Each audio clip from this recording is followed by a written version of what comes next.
नमस्कार दोस्तों, स्वागत है आज के एक नए वीडियो में। दोस्तों आज के वीडियो में यहाँ पे जो इंजन है ये एक्टिवा का इंजन है और यहाँ पे जो स्टूडेंट हमारे बैठे हुए हैं ये आज इनका एक्टिवा का लेक्चर चल रहा था। एक्टिवा का इंजन है तो करीबन हमें 1 घंटा हो चुका है। तो 1 घंटे में हमने हेड को जाना, ब्लॉक को जाना, फिर इसके बाद इसमें जो इसके हाथ में जो है ये हमारा कैम शाफ्ट है। ये कैम शाफ्ट के ऊपर अभी हमने इसको पूरा बताया नहीं, बताया क्या पूरा डिटेल में नहीं, खाली आपको बताते जा रहे आप समझते जा रहे, लेकिन इसका एक स्पेशली क्लास अलग होगा। अभी आपको क्या समझ में आ गया? डी यानी कि डेड, ख़त्म को किसको करवा रहा है? कंप्रेसर। आगे क्या है? कंप्रेसर, यानी कि कंप्रेसर को ख़त्म करवा रहा है। ये जो टेक्नोलॉजी इसको हम डिकम्प्रेसर यानी कि ये क्या करवा रहा है? कंप्रेसर को ख़त्म करवा रहा है। अभी यहाँ पे 2 लूप है, एक ये वाला इनलेट वाला और एक आउटलेट वाला। तो आउटलेट वाल के इधर ही जो ये आपका लूप है, इसमें रॉकर बैठने वाला है। तो यहाँ पे देखो ये कुछ इस तरह करने के बाद आपको क्या समझ में आ रहा है? यहाँ पे देखो ये चमक रहा है, यानी कि इसके ऊपर कोई तो भी लग रहा है ना। अभी यहाँ पे चमक रहा है क्या? पूरा काला है। अगर ये चमकता होगा तो यहाँ पे कुछ तो भी लगा होगा, चला होगा। लेकिन आपको क्या समझ में आ रहा है? ये कुछ इस पोजीशन पे आने के बाद इसके ऊपर क्या हो रहा है? जो पार्ट हो रहा है वो लग रहा है। अभी इसके ऊपर क्या होने वाला है? बैठने वाला है रॉकर आर्म। देखो ये के इसके ऊपर ऐसे ही इधर से आएगा तो ये क्या होगा? ये थोड़ा सा हल्का क्या है? यहाँ पे प्लस है। तो ये रॉकर क्या होगा? उठ जाएगा। रॉकर किसको ऑपरेट करेगा? वॉल को। वॉल क्या होगा? वो टाइम पे खुल जाएगा। यानी कि कंप्रेसर स्ट्रोक में आपका कौन सा वॉल खुलने वाला है? एग्जॉस्ट का। कौन सा? एग्जॉस्ट का वॉल खुलेगा। तो ये कैसे होगा? जब हम सक्शन स्ट्रोक करेंगे इनलेट वॉल खुलेगा, हवा अंदर आएगा, अंदर आने के बाद इनलेट वॉल हमारा बंद होगा। हम किस पे चले जाएंगे? दूसरे स्ट्रोक यानी कि कंप्रेसर। ये कंप्रेसर स्ट्रोक में ये क्या करवा रहा है? वॉल को खोल रहा है।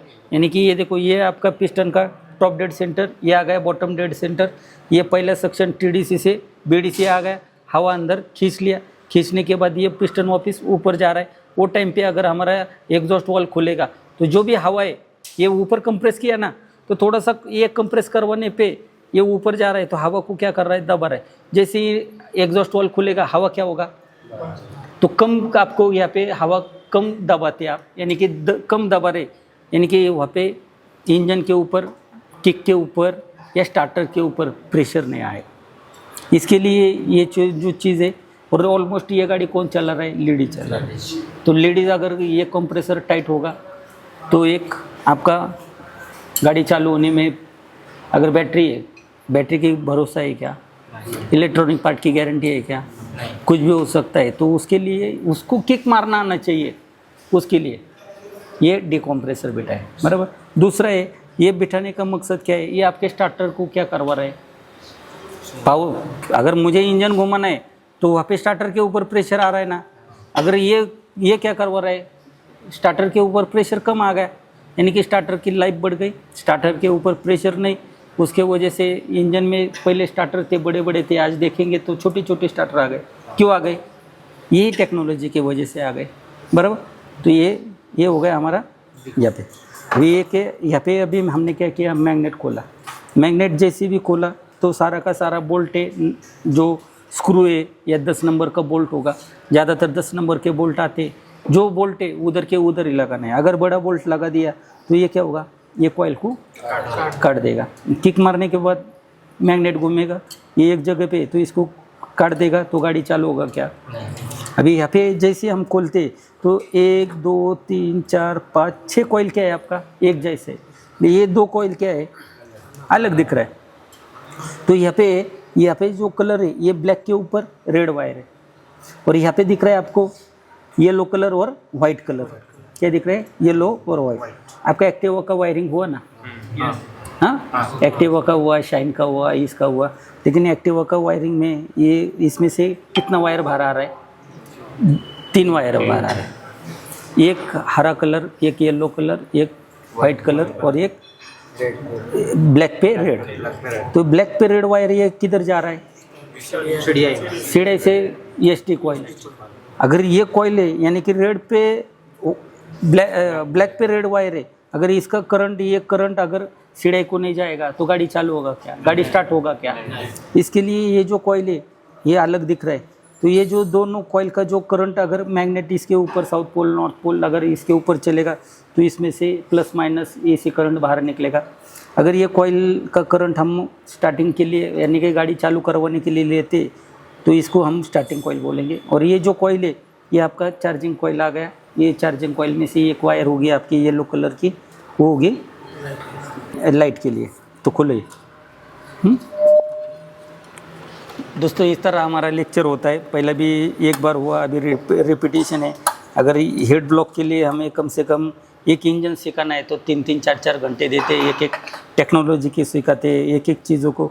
यहाँ पे नट बोल्ट खोलने वाला काम ही कभी हम जिंदगी में ना करेंगे ना करवाते। यहाँ पे जो चीज़ है उसके लिए एक बैच बनाई जाती है, एक लोगों को हम लेते बताते, क्योंकि कभी भी आएंगे खाली नट बोल्ट खोलना है तो वैसे भी यहाँ पे नट बोल्ट खोलने वाले कितने सब है ना। तो तुम्हारे को कितना साल का एक्सपीरियंस है? 1.5 साल। कितना? तो दोस्तों यहाँ पे आपको 1.5 साल। हाँ। आपको 2 साल। 2 साल। 2 साल। 2 साल। 1 साल। 1 साल। आपको कौन सा? 5 साल। आपको 2 साल। 1 साल। 1 साल। 6 महीने। आपको 8 महीने। 8 महीने। आपको 7 साल। आपको 3 6 महीना। 6 महीना। 3 महीना। 3 महीना। 1 8 साल। लेकिन 8 साल है, लेकिन यहाँ पे आपका 8 साल है तो हमने कुछ आपको अलग ट्रीटमेंट दिया क्या? नहीं। आप 3 महीना है तो आपको अलग ट्रीटमेंट दिया क्या महीने? यानी कि जैसे आ गए एक साथ लिया, बिठा दिया, एक चीज़ों को समझाया। अगर डायरेक्ट आ गए इनडायरेक्ट हम BS6 का बोलेंगे खोलो तो चलेगा क्या? लफड़ा हो जाएगा, है कि नहीं? अभी आप 8 साल आपने दिया है लेकिन आज BS6 के लिए आप तैयार है क्या? नहीं है। तो फिर वो सीखा के मतलब है क्या? तो हमें हीरो बनना है तो जीरो से हीरो बनना पड़ेगा, है कि नहीं? तो उसके लिए एक जीरो से हीरो बनने का कार्यक्रम यहाँ पे होता है, ना कि नट बोल्ट खोलने वाला कार्यक्रम यहाँ पे होता नहीं। जो भी चीज़ें डिटेल में समझाते आने वाले समय में देखेंगे। ये मैं मैकेनिक हूँ, मैंने भी कोर्स किया है, मुझे भी हर चीज़ मैं स्ट्रोक में सिखाता हूँ। आज तक मैंने जितने भी हर चीज़ सिखाए, यानी कि पेट्रोल भी अगर कौन से स्ट्रोक में इंजन के अंदर जाता है, कौन से स्ट्रोक में ऊपर कार्बोरेटर वेंचुरी में आता है, वो हमें मालूम है। ऐसी नॉलेज देने के लिए इंस्टीट्यूट खोला है, ना कि नट बोल्ट खोलने के लिए।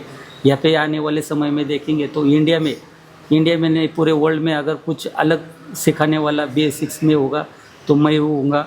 आने वाले समय में आपको बहुत कुछ अलग सुनने को आएगा। पूरा इंडिया को मैं एक अलग तरीके का नॉलेज दूंगा, ये मेरा खुद का गारंटी है। क्योंकि मेरे जो मैकेनिक भाई है करीबन 5 साल से BS6 आने के बाद भी उनको कोई नॉलेज नहीं है, कोई अपडेट नहीं है। तो आने वाले समय में मैं पूरे इंडिया को अपडेट करूंगा, इतना मुझे कॉन्फिडेंस है। और उतना नॉलेज एक आसान तरीके से मैंने खोजा है, वही नॉलेज लोगों को दूंगा। और सारे के सारे लोग, चाहे इलेक्ट्रिक हो, चाहे BS6 हो, या आने वाले कितना भी नस्ल हो इलेक्ट्रॉनिक वाला, उसमें सारे लोग ये खाली देखने के बाद खाली मुझे देखना है, इतना परफेक्टली उनको सिखाएंगे, हम समझाएंगे। ये देखो, ये आपका क्लच है, सेम इंजन कोई भी हो, ये engine costo suction compressor power exhaust, ये कोस्टो की इंजन है। तो पावर पे पिस्टन पे ये आने के बाद पिस्टन नीचे जाएगा, नीचे जाते ही ये इसका जो ड्राइव है ये क्रैंक घूमेगा। यानी कि क्रैंक में हम क्या लगा देंगे, तो हीरो होंडा में हमारा GPD गियर था, वैसे ही इसमें क्या है, पुली। क्या है?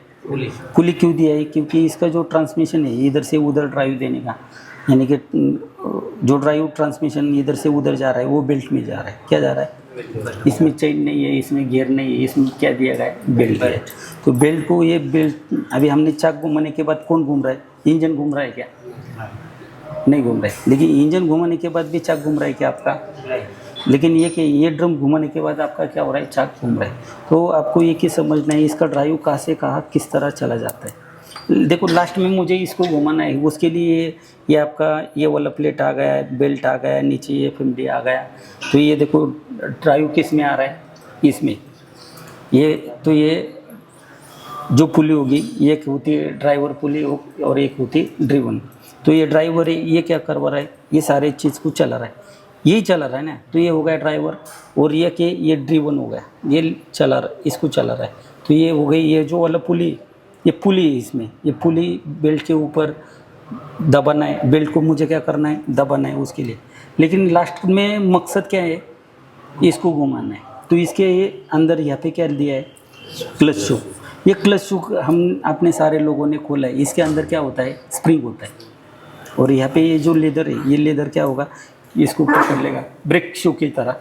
इसको भी हम शू कहते हैं। तो ये भी जैसे ही आएगा तो इसको पकड़ लेगा, फिर ये घूमेगा तो ऑटोमेटिक आपका चाक घूमेगा। तो इसमें देखो मुझे क्या करना है, इतना स्पीड में घुमाना है।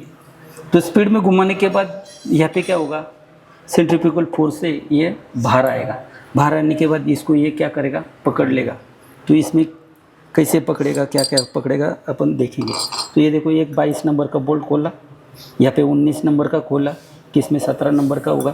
देखो 22 नंबर का बोल्ट खोला, यहाँ पे किक का रैचेट होगा, पहला बोल्ट होगा आपका, पहला नट होगा, फिर वाइशर होगा, फिर ये आपके इधर क्या आएगा, रैचेट आएगा। रैचेट के इधर एक फैन दिया है। फैन यहाँ पे क्यों दिया है, तो क्लच कवर में यहाँ पे देखेंगे, इसका जो रबर होगा वो सीधा किधर जाएगा, चासेस में लगा होगा। क्योंकि इसको ये अगर बेल्ट है, ये बेल्ट को हमें पकड़ना है, क्या करना है, पकड़ना है। तो ये पकड़ने के बाद ये तो पकड़ेंगे छोड़ेंगे, पकड़ेंगे छोड़ेंगे, दबाएंगे, तो यहाँ पे क्या होगा, घर्षण पैदा होगा। अगर मैं किसको पकड़ रहा हूँ और वो हाथ से सटकते जा रहा है, या उसको पकड़ रहे हम, तो यहाँ पे क्या होगा, घर्षण पैदा होगा। तो घर्षण पैदा होगा तो गर्मी पैदा होगी, गर्मी होगी तो इसको वापस ठंडा करना है। उसके लिए यहाँ पे क्या दिया है, फैन दिया है। तो फैन क्या करेगा, हवा को खींच लेगा। खींचने के बाद ये इधर से, ये देखो इधर से हवा अंदर जाएगा, और वहाँ पे नीचे क्या दिया है, यहाँ पे होल दिया है। तो ये हवा यहाँ से होके इधर से बाहर चला जाएगा। जब भी हम गाड़ी का स्टैंड खोलते हैं तो स्टैंड के इधर भी हवा लगती है और यहाँ पे भी हवा लगती है। एक आपका ये गाड़ी में ज़्यादातर दिक्कत होता है, हर एक का मैकेनिक की परेशानी, कितना भी अच्छा काम करो लेकिन हम एक्सीलेटर देते तो गाड़ी क्या होती है, जर्क होती है, धड़धड़ होती है। धड़धड़ होती है यानी कि गाड़ी क्या होती है, पिकअप नहीं, ये जो ट्रांसमिशन है, ये अगर इसका नॉलेज होगा तभी आपको समझ में आएगा। ऐसे होने पे क्या होता है इंजन के अंदर, फिर गाड़ी रुकती है, वापस ऐसी होती है। गाड़ी धड़धड़ हो रहा है तो एक्सीलेटर करवा दिया तो गाड़ी ऐसी होती है, वापस कम होती है, ऐसी होती है, कम होती है। यानी इंजन का स्पीड वहाँ पे घूमता है, वापस कम होता है, घूमता है, कम होता है। फिर एक्सीलेटर हमें ज़्यादा देती, गाड़ी ऐसी होती आगे जाती। फिर हम क्या करवाते, जर्क हो रहा है तो ये सारा खोलेंगे और उसके अंदर क्या करेंगे, क्लीन करेंगे, ग्रीस लगाते और बिठाते। फिर गाड़ी मस्त पे की चलती। फिर वापस 2 महीने के बाद, क्योंकि हम ज़्यादातर मैकेनिक है, इसके अंदर यहाँ पे जो रबर बैठने वाला है उसको हम कीमत देते हैं क्या। अगर इधर से डस्ट जाएगा, डस्ट इसके अंदर जाएगा, वही दिक्कत होने वाला है। तो ये कि आपने क्या किया, सबसे पहला 22 नंबर का बोल्ट खोला, वाइशर खोला, वाइशर के नीचे रैचेट खोला, रैचेट खोलने के बाद ये मिला आपको फैन। और ये जो पुली है, ये ड्राइवर पुली है, ये वो इसको क्या कहेंगे, ड्राइवर पुली। यहाँ पे क्या करेंगे, ये क्लच का पूरा असेंबली आ गया, इसको क्लच की असेंबली, क्लच की पुली बोलते हैं हम। ये खोलो पूरा। यहाँ पे क्या दिख रहा है आपको, बुश जैसे खोलेंगे तो ये बुश खोलेंगे, बुश यहाँ पे बुश बैठेगा, यहाँ पे आपके रोलर के बुश आ गए, एफएमडी बुश आ गए, रोलर के बुश आ गए। और इसके नीचे जो प्लेट है, ये प्लेट को हम बोलते हैं रैम प्लेट। क्या बोलते हैं, रैम्प यानी कि क्या है, ये देखो गाड़ी प्लेन है और गाड़ी यहाँ पे चढ़ रहा है, गाड़ी यहाँ से उतर रहा है, आपने गैरेज डाल दिया, उस पर पायरी है, स्टेप है 1 2 3। फिर हम क्या करवाते, किसको तभी बुलाते, जो बांधकाम करने वाला मिस्त्री होता है तो उसको क्या बोलते हैं, रैम्प कर, क्या कर। फिर रैम्प से हम क्या करते, ऊपर जाते और नीचे आते। वो जो ऊपर और जाने वाले वो चीज़ बना रहा है उसको हम क्या बोलते हैं, रैम्प बोलते हैं। वैसे ये प्लेट को क्या बोलते हैं हम, रैम्प प्लेट। तो रैम्प प्लेट के अंदर इसके ऊपर क्या जाने वाला है, ये बुश जाने वाला है, बराबर। इसके ऊपर क्या बैठने वाला है, बुश। अगर बुश ऊपर जाएगा तो ये बुश क्या करेगा, इसको ऊपर लेके जाएगा। अभी ये कैसे चेक करेंगे, तो ये सारा सिस्टम होता है, ये सेंट्रीफ्यूगल फोर्स से ही सारा सिस्टम चलता है। अभी ये देखो, ये सारे बुश नीचे, अभी बुश क्या हो रहा है, क्यों आ रहा है बाहर, क्योंकि इसमें घुमाने के बाद इसमें सेंट्रीफ्यूगल फोर्स बनेगा। सेंट्रीफ्यूगल फोर्स से ये बुश क्या होते हैं, ऊपर आते हैं। ये देखो, अभी इसको हम क्या करवाते हैं, क्लीन करवाते हैं ना, खोलते क्लीन करवाते और ग्रीस लगाते। अभी देखो ये के ऊपर आने में ये तकलीफ हो रहा है करके मैंने यहाँ पे क्या किया, लेकिन ग्रीस लगाना कैसे लगाना है, किस तरह लगाना है, उसका भी एक टेक्निक होता है। हम क्या करते हैं, ये ग्रीस है तो ग्रीस भी क्या होगा, सेंट्रीफ्यूगल फोर्स से बाहर आएगा। बेल्ट का दुश्मन कौन है, ग्रीस। अगर ग्रीस आएगा तो एक चीज़ दूसरे की चीज़ को लगेगा नहीं, पकड़ेगा नहीं, दबेगा नहीं, तो वहाँ पे स्लिप करेगा, ड्राइव इधर से उधर जाएगा नहीं। यानी कि ग्रीस बेल्ट का दुश्मन होता है ग्रीस। अगर यहाँ पे मुझे पकड़ना है तो पहलवान लोग क्या करवाते, तेल ही लगाते ना, तो ये उसकी पकड़ क्या होती है, वहाँ पे छूट जाती है। तो दोस्तों इस तरह हम पूरा एक एक चीज़ बताएंगे, ये सेंट्रीफ्यूगल फोर्स होता क्या है, किसका ड्राइव किस तरह जाता है, अगर हमें क्लच का प्रिकॉशन, क्लच अगर हम खोलते हैं तो किस तरह उसको ग्रीसिंग करना है, ऑयलिंग करना है, एक एक चीज़ों को बता देंगे। यहाँ पे जो भी चीज़ होती है पूरे डिटेल के साथ बताएंगे। अगर आपको भी ये डिटेल समझना है, जानना है तो दिए गए नंबर पे कॉल करिए, मैसेज करिए।